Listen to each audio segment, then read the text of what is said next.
My name is Seth Albin. I'm Managing Director of Birdseye Holdings. We own the majority of Max Aerostructures.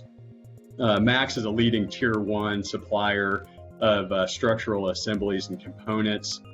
We work with really almost all of the commercial and business jet OEMs, mostly directly, and then some through major Tier 1s. We've partnered with both MachineMetrics and Iconic during our digital transformation and really consider them best-in-class partners. And this is a bit of a plug for MachineMetrics, but we started with that. I mean, that flow that Bill outlined is exactly right. We started with utilization, reporting, and then to borrow a term from 4 disciplines of execution, that's really a lag measure. By the time you see that, it's too late to do anything about it. And so really what we've driven towards with MachineMetrics across the board is trying to change those lag measures into lead measures. And so Bill referenced the notifications. We use that functionality and love it, and really are trying to do that across the board with our KPIs to try to pull the notification, if you will, or the reporting as close to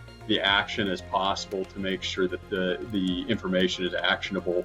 And so really our KPIs are the closer we can get to the activity, the better, and the simpler, the better. And I think that's where MachineMetrics has done a great job. And that's really what we focus on across the board with our KPIs.